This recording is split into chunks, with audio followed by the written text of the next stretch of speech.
ಡಾಲ್ಫಿನ್ಗಳನ್ನ ಏನಂತ ಕರೀತಾರೆ?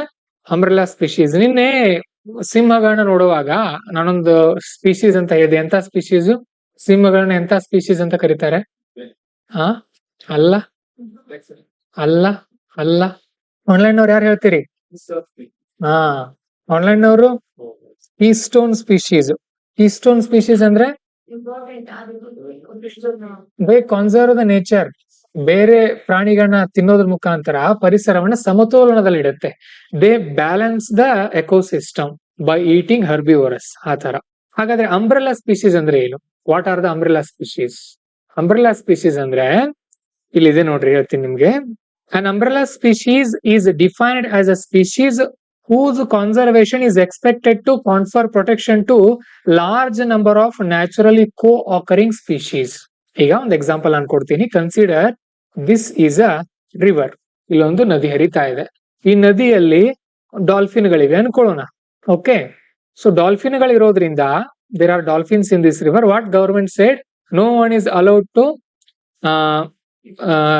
Release any polluted material in this river. ಸರ್ಕಾರ ಏನ್ ಹೇಳುತ್ತೆ? ಯಾವುದೇ ರೀತಿಯ ಮಾಲಿನ್ಯಕಾರಕಗಳನ್ನ ಈ ನದಿಲಿ ಹಾಕಬಾರದು ಅಂತ ಹೇಳುತ್ತೆ. ಯಾಕೆ? ಟು ಕಾನ್ಸರ್ವ್ ದ ಡಾಲ್ಫಿನ್ಸ್ ಅಲ್ವಾ. ಈಗ ಡಾಲ್ಫಿನ್ಗಳನ್ನ ರಕ್ಷಣೆ ಮಾಡ್ಬೇಕು ಅಂತ ಹೇಳಿ ಇದ್ರಲ್ಲಿ ಯಾವುದೇ ರೀತಿಯ ಪೊಲ್ಯೂಷನ್ ಮಟೀರಿಯಲ್ ಗಳನ್ನ ಹಾಕೋಕ್ ಸರ್ಕಾರ ಬಿಡಲ್ಲ. ಸೊ ಡಾಲ್ಫಿನ್ಗಳ ರಕ್ಷಣೆ ಆಯ್ತಾ ಅಲ್ಲಿ? Yes, dolphins are conserved. ಅದ್ರ ಜೊತೆನೆ ಅಲ್ಲಿರುವಂತ ಚಿಕ್ಕ ಚಿಕ್ಕ ಮೀನುಗಳು, ಅಲ್ಲಿರುವಂತ ಸಣ್ಣ ಸಣ್ಣ ಸಸ್ಯಗಳು ಕೂಡ ಕಾನ್ಸರ್ವೇಶನ್ ಆಯ್ತಲ್ಲ.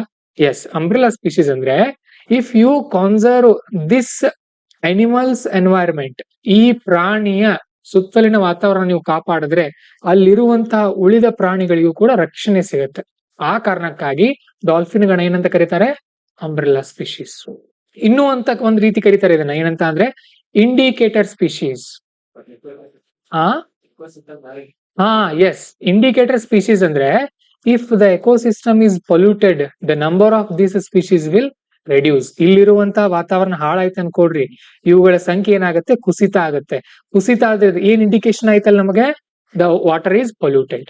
ಆ ತರ. ಅದೇ ತರ ಹವಳದ ದಿಬ್ಬೆಗಳಂತ ಕರಿತೀವಲ್ವಾ, ಏನವು? Coral reef. ಅವುಗಳನ್ನು ಕೂಡ ಇಂಡಿಕೇಟರ್ ಸ್ಪೀಶೀಸ್ ಅಂತ ಕರೀತಾರೆ. ಇವುಗಳ ಮೇಲೆ ಪ್ರಶ್ನೆ ಬರುತ್ತೆ, ನೆನ್ಪಿಟ್ಕೊಡ್ರಿ.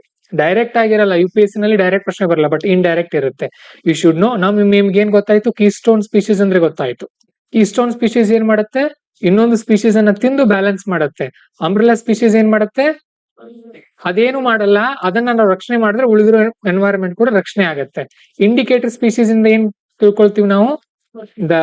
ದ ಸ್ಟೇಟಸ್ ಆಫ್ ಎನ್ವೈರನ್ಮೆಂಟ್, ಆ ಭಾಗದ ಪರಿಸರ ಸ್ಥಿತಿ ಯಾವ ರೀತಿ ಇದೆ ಅನ್ನೋದನ್ನ ತಿಳ್ಕೊಳ್ತೀವಿ.